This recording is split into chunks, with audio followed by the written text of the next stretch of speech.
26 नवंबर 2008 की रात। मुंबई हमेशा की तरह जगमगा रही थी। कोई नहीं जानता था कि समंदर की काली सतह पर मौत चुपचाप उनकी तरफ बढ़ रही है। दूर लहरों पर एक छोटी सी बोट दिखाई देती है और उसके अंदर बैठे 10 लोग, जिनकी आंखों में न इंसानियत थी न रहम, बस एक ही इरादा, भारत की धरती को दहशत में डुबो देना।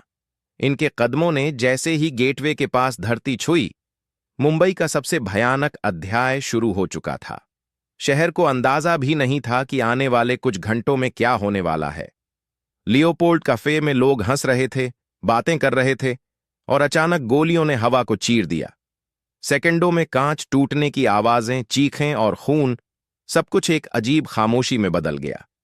पहली बार किसी को समझ नहीं आया कि क्या हो रहा है और कहां हो रहा है। थोड़ी ही दूरी पर सीएसटी स्टेशन, जहां हजारों लोग रोज गुजरते हैं, उस रात भीड़ थी। लोग अपने घर की तरफ लौट रहे थे और अचानक ट्रिगर दबता है। गोलियां बरसने लगती हैं, लोग भागते हैं, गिरते हैं, चीखते हैं। पूरा स्टेशन कुछ ही सेकंडों में एक खौफनाक मंजर बन जाता है। पुलिस को कॉल्स आने लगते हैं, लेकिन किसी को अंदाजा नहीं था कि ये एक नहीं, कई जगहों पर हमला हो रहा है। मुंबई की पुलिस हथियारों से लड़ रही थी, लेकिन उनके पास ढाल भी ठीक नहीं, जैकेट भी ठीक नहीं, और सामने AK-47 पकड़े आतंकवादी। फिर भी उन्होंने लड़ाई नहीं छोड़ी।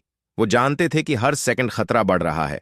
उधर ताज होटल, भारत का गर्व, इस होटल की रोशनी, उसकी शान, उसकी चमक सुबह तक राख में बदलने वाली थी। आतंकी अंदर घुसते ही लॉबी खून से भर जाती है। ऊपर के कमरों में फंसे लोग फोन पर रोते हुए कह रहे हैं, smoke everywhere, please save us. लेकिन मदद पहुंचने में समय लग रहा था। होटल धीरे धीरे आग में घिर रहा था। धुआं मंजिलों तक चढ़ चुका था। NSG को बुलाया गया, लेकिन उन्हें दिल्ली से मुंबई पहुंचने में वक्त लगा। इस बीच ओबरॉय ट्राइडेंट में भी वही शामत उतर चुकी थी। परिवार, बच्चे, विदेशी, सब एक ही सवाल लेकर बैठे थे, क्या हम सुबह देख पाएंगे? आतंकी कमरे से कमरे जाते रहे। उनका मकसद सिर्फ एक था, जितना नुकसान कर सकते हैं कर दो। नारिमान हाउस में एक परिवार कैद था। छोटे बच्चे रो रहे थे। बाहर गोलियों की गूंज थी। दीवारों के पीछे मौत थी। NSG ने छत से उतरकर अंदर प्रवेश किया। ये ऑपरेशन सबसे कठिन था। हर कदम पर खतरा था। हर कमरे में मौत छिपी थी। शहर पूरी तरह जाम हो चुका था। सड़कें खाली थीं। न्यूज चैनल एक ही लाइन चिल्ला रहे थे, मुंबई अंडर अटैक। दुनिया हैरान थी कि 10 लोग पूरे शहर को कैसे ठप कर चुके हैं। इसी बीच CST के पास एक सफेद कार रुकती है। 2 आतंकी भाग रहे हैं। पुलिस पीछा करती है। गोलियां चलती हैं और एक मोड़ पर इतिहास लिख दिया जाता है। तुकाराम ओम्बले नाम का एक कांस्टेबल सिर्फ एक लाठी लेकर एक आतंकवादी को पकड़ लेता है। उस आतंकवादी का नाम था अजमल कसाब। वो रात भारत को सच सुना चुकी थी। दुनिया को पता चल गया कि यह हमला कैसे हुआ, कहां से हुआ और क्यों हुआ। उधर ताज में आखिरी जंग शुरू हो चुकी थी। NSG अंदर घुस चुकी थी। धुआं इतना था कि आंखें जल रही थीं। मंजिलें टूटी हुईं। हर कमरे में जाल, हर मोड़ पर अंधेरा। लेकिन कमांडोज रुकने वाले नहीं थे।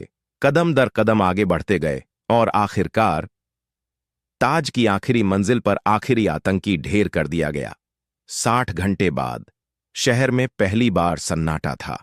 आग बुझ चुकी थी, लेकिन लोगों की आंखों में वो रात अब भी धधक रही थी।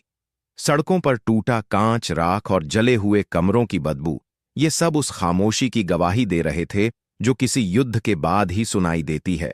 लेकिन इस रात के हीरो भी थे तुकाराम ओम्बले, वो होटल स्टाफ जिसने मेहमानों को बचाया, NSG के जवान, फायर ब्रिगेड डॉक्टर, और वो लोग जिनके नाम कभी स्क्रीन पर नहीं आए, लेकिन जिन्होंने शहर को टूटने नहीं दिया। 26 नवंबर ने मुंबई को तोड़ने की कोशिश की, लेकिन मुंबई झुकी नहीं। आज भी उस जगह मोमबत्तियां जलती हैं। हर मोमबत्ती याद दिलाती है कि अंधेरा चाहे कितना भी गहरा हो, उजाला वापस आता है। 26 नवंबर सिर्फ एक हमला नहीं था, भारत की हिम्मत की परीक्षा थी। और मुंबई ने दिखा दिया, हम टूट सकते हैं पर हार नहीं सकते।